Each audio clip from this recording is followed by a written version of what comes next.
स्नेही भक्तजनों,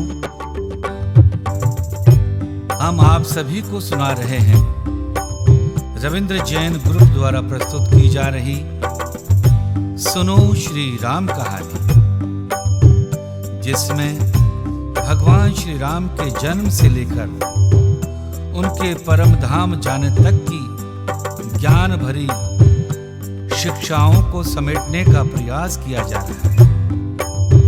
इसी क्रम में अभी तक आप सबने सुना है कि श्री हनुमान जी द्वारा लंका में रावण की बंदिनी बनी बैठी हुई सीता जी का समाचार पाकर भगवान श्री राम हनुमान जी पर बहुत प्रसन्न होते हैं, उनका आभार व्यक्त करते हैं और वानर राज सुग्रीव की सहमति और अनुमति से एक अपार विशाल वानर सेना सागर की ओर प्रस्थान करती है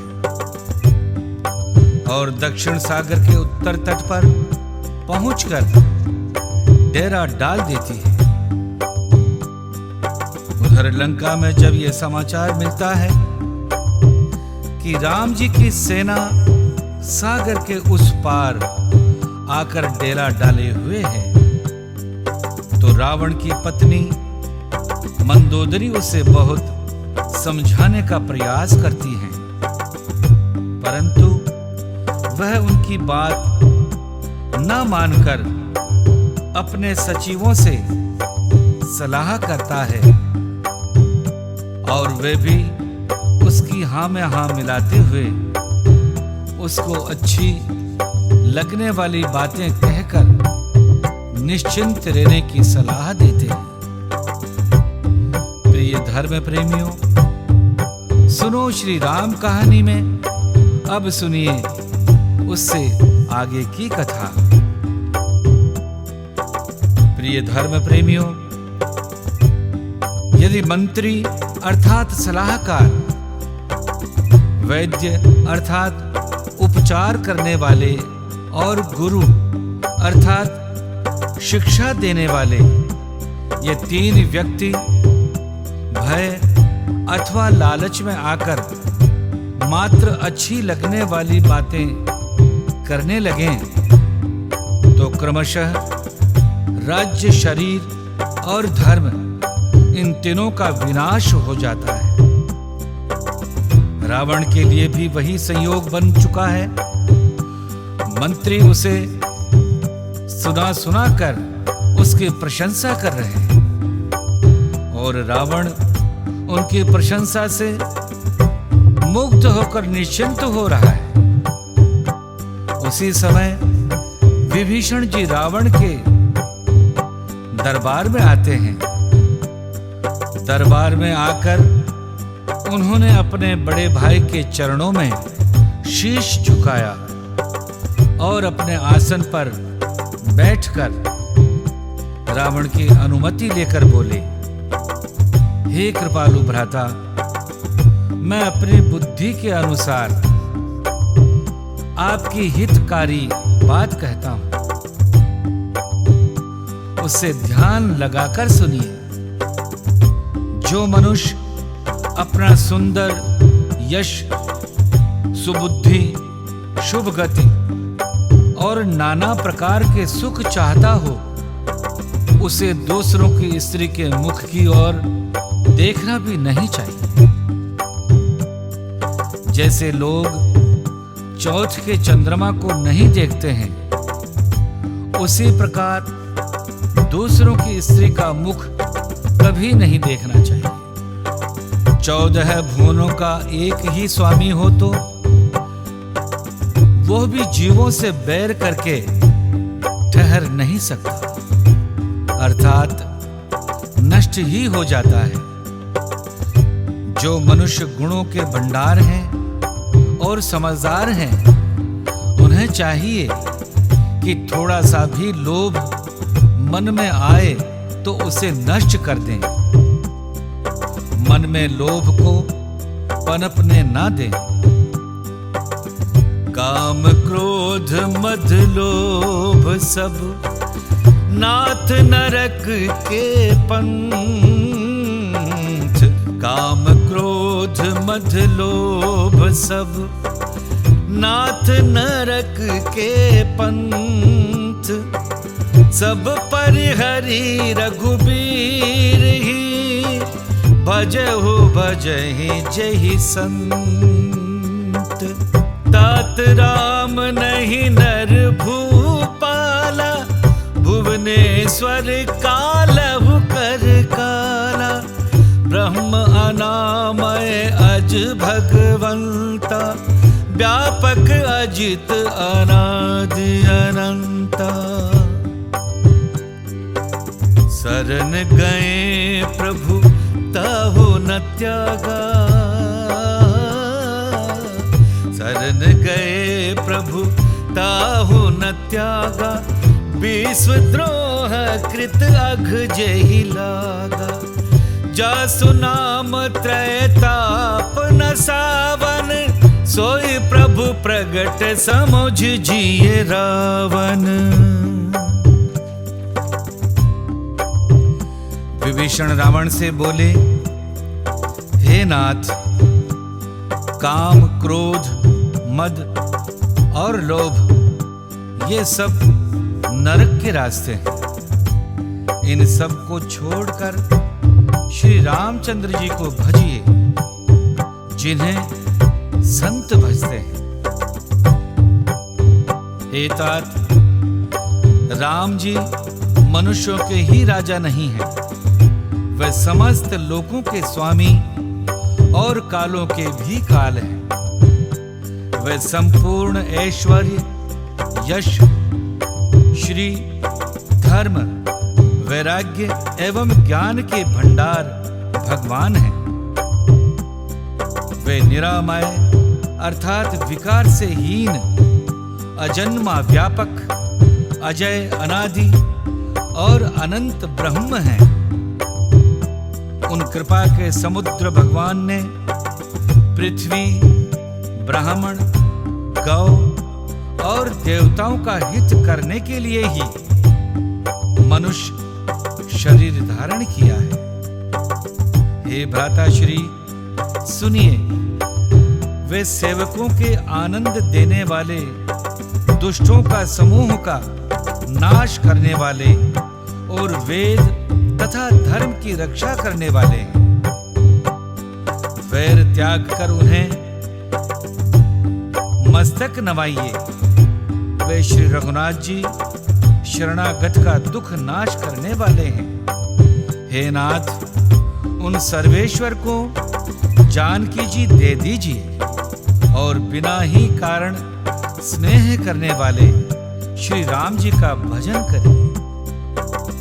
भगवान श्री राम तो उनका भी त्याग नहीं करते जिन्हें संपूर्ण संसार से विद्रोह करने का पाप लगा हुआ है। भगवान श्री राम के नाम का प्रभाव तीनों लोकों में व्याप्त है।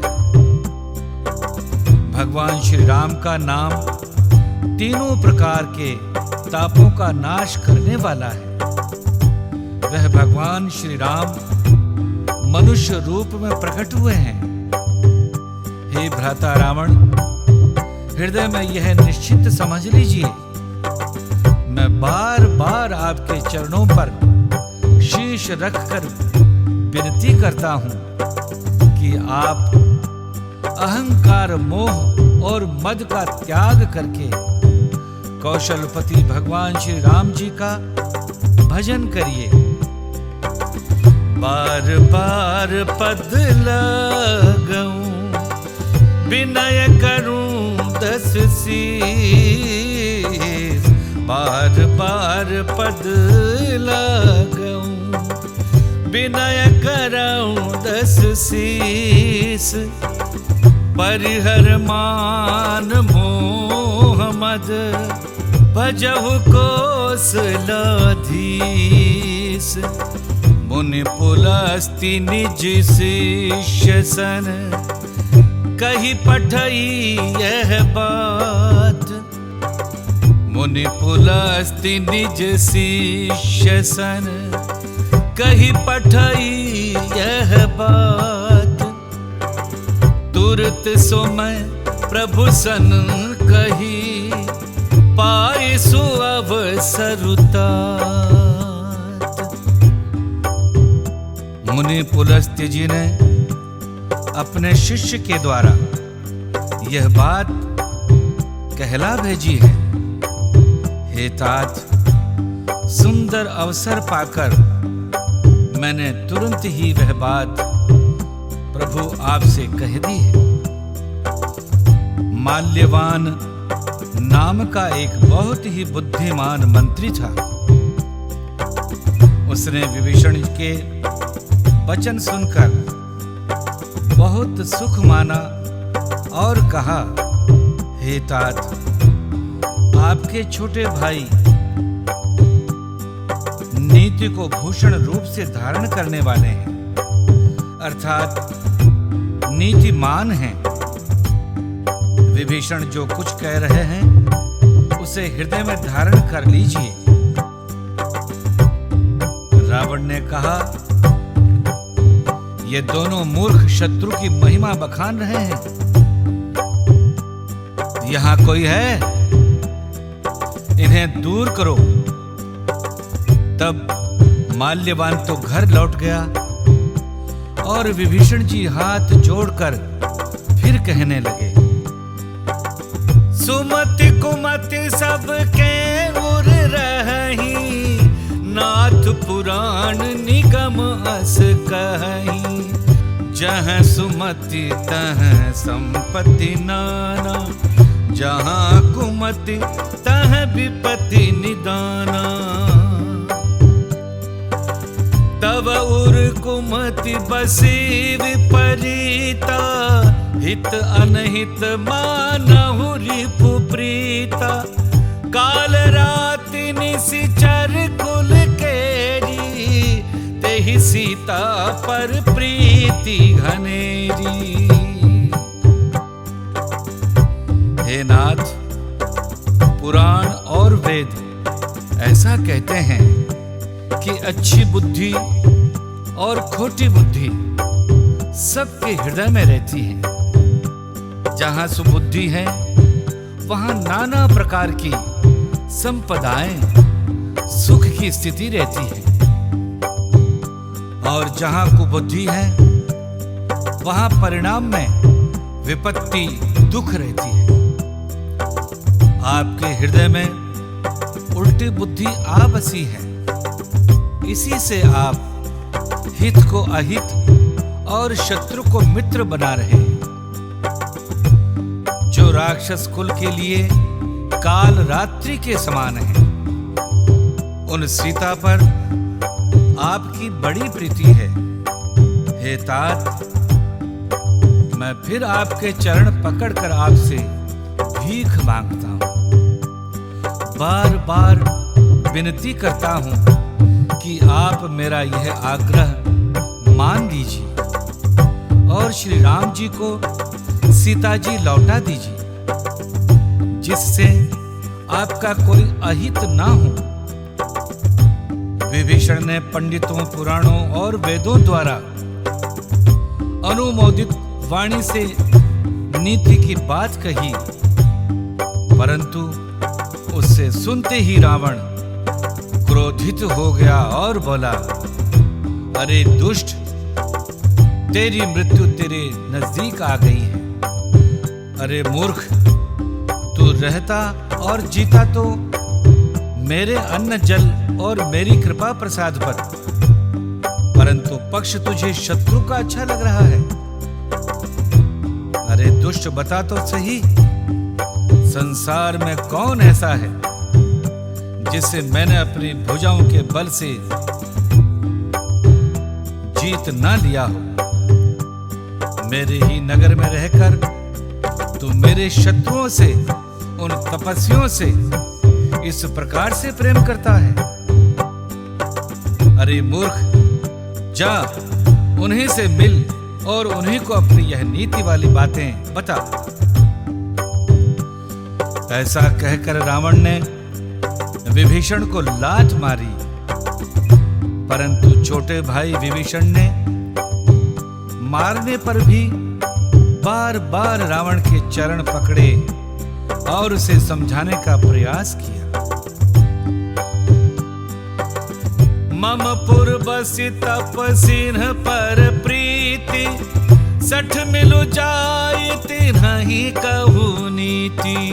अस कहि कीन्हे सि चरण प्रहारा, अनुज कहे पद बारहि बारा।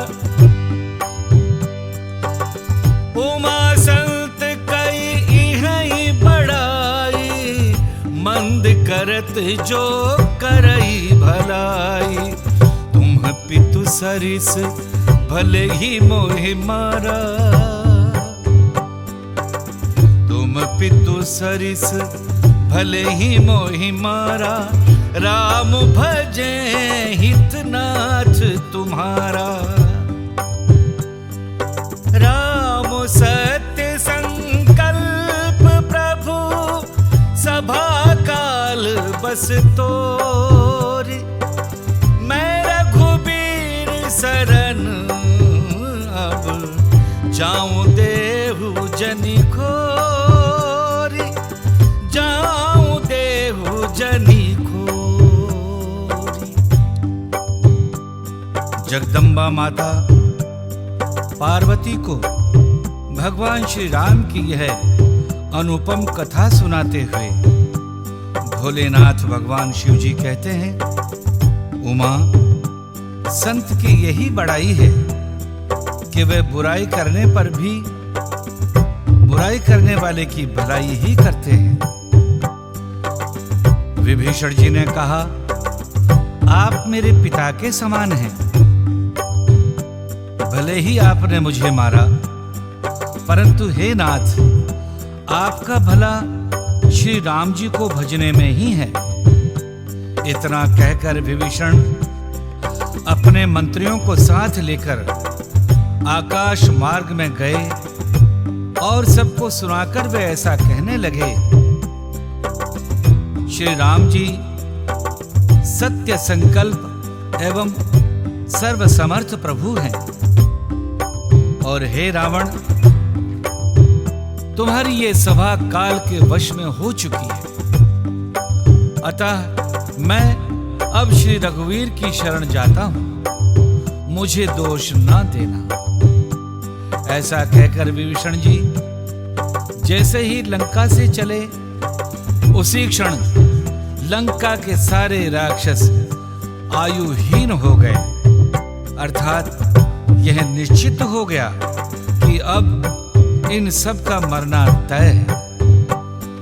मां जगदम्बा पार्वती से शिवजी कहते हैं, हे भवानी, साधु का अपमान तुरंत ही हर प्रकार के कल्याण की हानि कर देता है, अर्थात सारे सत्कर्मों का विनाश करके भय और मृत्यु उपस्थित कर देता है।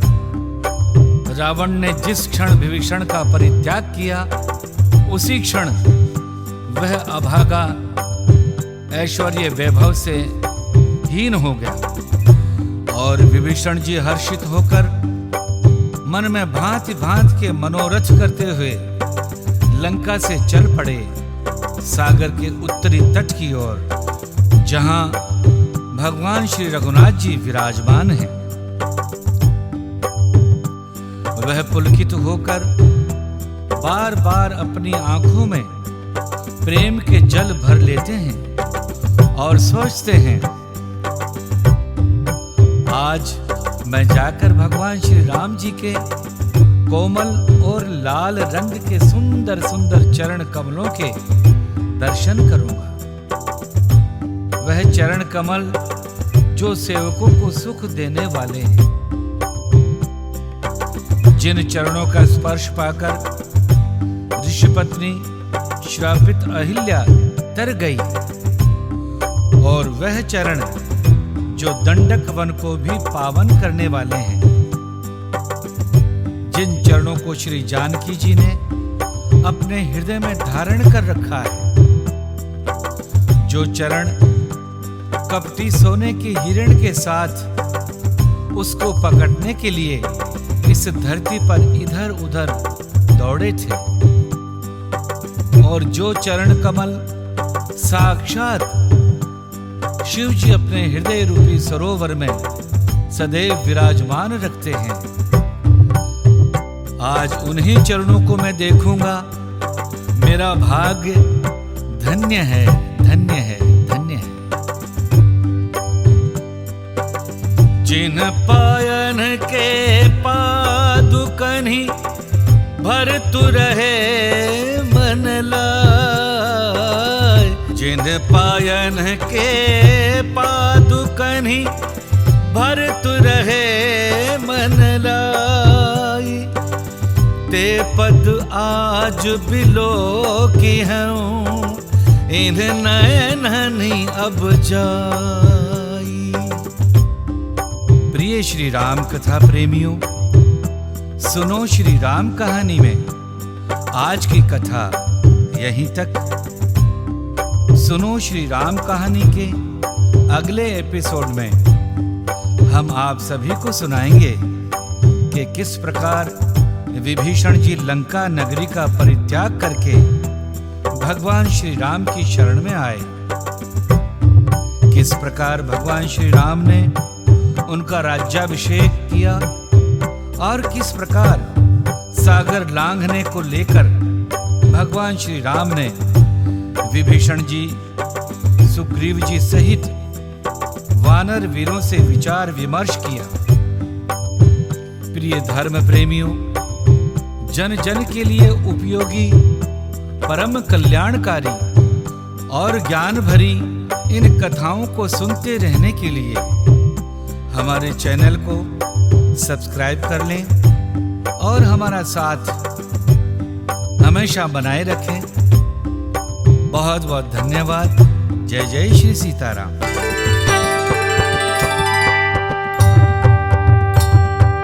सिया राम जय राम, जय जय राम। सिया राम जय राम, जय जय राम। सिया राम जय राम, जय जय राम। सिया राम जय राम, जय जय राम। रघुनंदन जय जय सिया राम।